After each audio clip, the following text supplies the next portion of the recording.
All right, guys, first and foremost, I want you to know I do not condone running from the police. I don't condone it, nor do I participate in it. This channel doesn't condone it, nor does this channel participate in it. But if you are going to run from the police, however, you got to have three things. You got to have gas, enough gas to get away and stay away when you're running away. I like that. Number two, you got to have the power, right? V6s, RTs, good luck. Scats and cats, you should be straight. Number three, you got to know where the hell you're going. Dead ends, roundabouts, one ways, that's a no-go. This Hellcat 300 had the power, had the gas, did not know where the hell he was going. And as a result, 2 flat tires and ended up in the ditch and in jail. Let's get into it. All right, this takes place in Georgia. Looks like we got a GSP, that's a highway patrol down there. And what do we see? We see a 300 doing a burnout in the middle of the road. GSP takes off, turns his lights on, and he's gone. Black 300 with yellow stripes. Not the most incognito car in the world, but whatever. He takes off. Now, I call it a Hellcat 300 because he's got Hellcat badges on the side, but most times a Hellcat would have blew past this cop at this point. So this could just be a SRT 8 with Hellcat badges, but whatever. All right, so now we're getting some distance, going around the corner,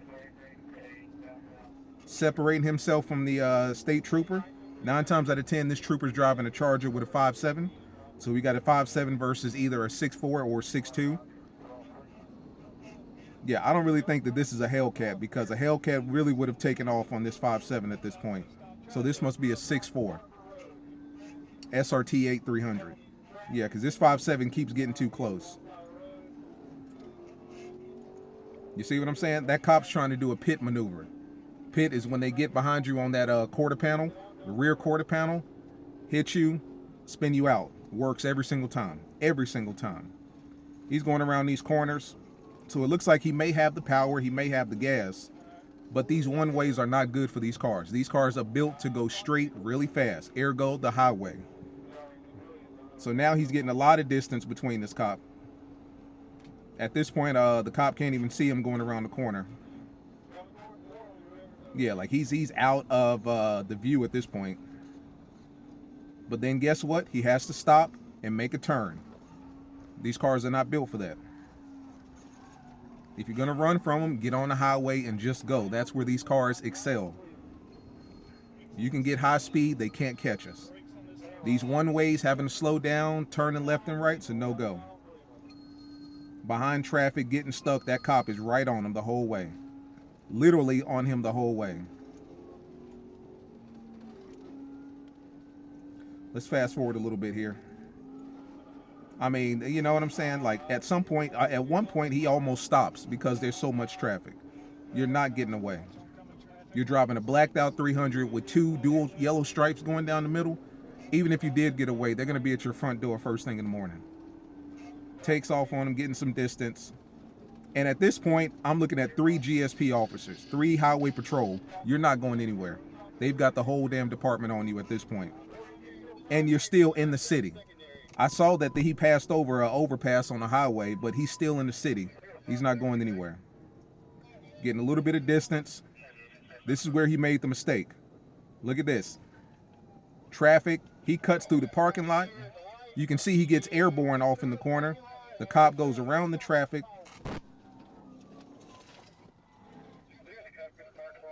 And at this point, he's got a flat tire. 1 tire down, 1 tire down. It's a wrap. Once again, could have got on the highway and he didn't. Kept straight. It's pretty much over at this point. 1 tire down. 2 tires down. 2 tires down. Both tires on the right side are down. It's a wrap for him. This GSP officer is literally in his trunk at this point. So it's only a matter of time. And he's in like a residential neighborhood. He's not going anywhere. Let's keep going. Now he decides he wants to get on the highway. It's a wrap. You're on 2 tires. No, sir. And here's where the cops do what they do best. Pit time. Pit maneuver time. Standard. Downtown Atlanta, he's not going to make it. Look at them tires. Shredding. You got GSP coming in the opposite direction. They're all over this guy. Look at this. Look at this. He could have pitted him right there, but he chose not to. So you see the Hellcat emblem. He tries to pit him. Doesn't work. Gets up on him again. Try to pit him again. Boom. Goodbye. Boom. Runs into an 18-wheeler. GSP all over him. All over him. They take off running. And that's where it ends. Needless to say, both of those guys got arrested, and it's a wrap for them. GSP wins. Moparts lose. I thought this one was interesting because, truth be told, he should have just taken the L. He should have taken the small L. What he was doing was burning out in the middle of the road, which I assume in Georgia would probably be considered reckless driving. You're going to get a ticket. You're going to have to pay for it. That's true. But you get to keep your freedom, first and foremost. Probably keep your car, and you live to see another day. At least another day as a free man. They decide to take off. Everything they did from the moment that they took off was absolutely wrong.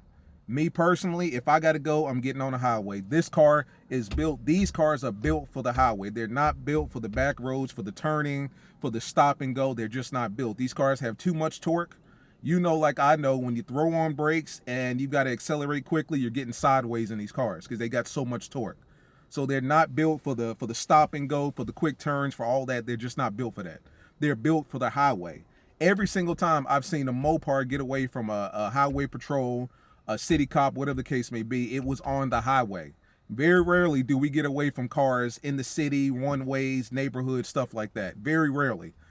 A lot of these cops can drive. They take tactical driving, courses. Like, come on now. They do this. They're prepared for this. You know what I'm saying? They know how to tactically drive, strategically drive those cars.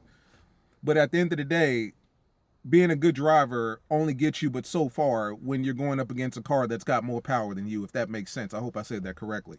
You know what I'm saying? And when you get on the highway and you punch it and you're in a souped up 5'7" or 6'4" or 6'2", doesn't matter how good the state trooper is at driving, he's not going to catch you, and it's a wrap. That's where our cars excel. You know what I'm saying? This guy was an idiot the whole way through this video because he had at least 2 opportunities to get on the highway, and he chose not to. And then he decided to get on the highway at the last minute when he's only got 2 tires. It's a wrap. You know what I'm saying? It's a wrap. First things first, if you're going to run, get on the highway and go. Now, in this guy's case, he's driving a blacked out 300, Hellcat emblems, and he's got 2 bright-ass yellow stripes down the middle. Like, bro, take that L.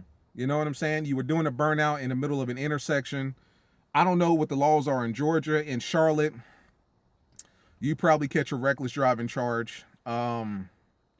But in theory, you should be able to go on about your day. Take that little ticket, go on about your day. You got your freedom, you got your car, you got the rest of the day. You know what I'm saying? Come out of the pocket, couple $100, go on about your day. This guy decides he's going to run. I don't know if this was a Hellcat Swap 300 or just a SRT 300. It had Hellcat badges on the side, but judging by the power, it looked like just a SRT 8. Now, if I'm not mistaken, the SRT 8s back in the day for the 300s was putting down like what, 471, 75, something like that. So a good amount of power, but not the type of power that you're just going to blow past somebody and take off, especially in the city. This guy had multiple opportunities to get on the highway and get going. He chose not to. I mean, at one point he was in like a residential neighborhood, like where there was a one-way, and it's like, nah, you're not going to do that at all. And it's one of those things, like, even if you manage somehow or another to get away from the cop, he's got your license plate, he's got your make and model of the car. As soon as the officer approaches the dude during the burnout, the first thing that you can hear him radioing back to the station is the license plate number. So at that point, he's got you. Like, he's going to run the license plate, get your address, location, all that stuff. And if you manage to get away from him, he's going to give you that. And then they're going to be at your house first thing in the morning. I've seen it firsthand. Literally, I've seen it firsthand. The sheriff's department did that to somebody in Charlotte who had a Hellcat. They got his license plate and they said you can have it. And then they pulled up on him at 9 a.m. the next morning, took his ass to jail, impounded his car. So, I mean, at the end of the day, guys, like, I'm not advocating or condoning that type of behavior at all. But if you're going to do it, you really just got to be smart about it, man. Residential areas is a no-no in these cars. These cars have too much torque, too much power. They're too heavy. They don't do well with the stop and go, the hard turns, the curbing. They just don't do well in that. Even in my Hellcat, I love this car. It's powerful, but I've taken it around some corners really fast, and I can, I'm here with it. You know what I'm saying? The body roll is tremendous, and I even got what are those things called? Strut bars in my car, and I'm still getting hella body roll, and I'm gonna take those strut bars out because they're wasting space in my car. But our cars are not built for that. But the highway, however, now we're talking. If you're in Charlotte, North Carolina, 485, that's literally just a loop. Like that's NASCAR or Concord Mills Speedway. You know what I'm saying? If you're familiar with the Concord Mills Speedway that's in Concord, that's our NASCAR speed park or whatever the case. Like, it's a loop around the city. You can have fun all day. You can hit 140, 160, 170, 180 all day long on 485. 77, that's a straight shot. That's an interstate. That'll take you from Charlotte, North Carolina to South Carolina, and then beyond that. You know what I'm saying? You can get to Georgia on 77. Or is it 85? Probably 85. But either way, you know what I mean. Get on the highway if you're going to do stupid stuff. These cars are not built for the stop and go, for the city life. You know what I'm saying? And this is what happened here. I'm assuming that this is a SRT8, not a Hellcat, because the Hellcat would have taken off. Looks like a SRT8 with Hellcat badges. But either way, this car was totaled, and both of the guys went to jail. You got to be smarter than that, guys. At the end of the day, if you're going to do it, just be smart about it. Take that small L. These guys should have taken that L, because they lost this battle as soon as the cop approached them. Because as soon as the cop approached them, first thing he did was got the license plate, radio back, the make and model of the car. It's a wrap. Doesn't matter what happens from then on. Like, they got your license plate, it's over. Like, he lost this battle within the first 10 seconds of the interaction. So if you are going to run, you better make sure that either you got a license plate cover, or you were far enough away from the officer that he couldn't see your license plate. Because once he radios back the station, you've lost. You may win that day, the battle, but you lost the war inevitably. So in this guy's case, he had the power, he had the gas, didn't know where the hell he was going, and as a result, that spelled his ultimate untimely demise.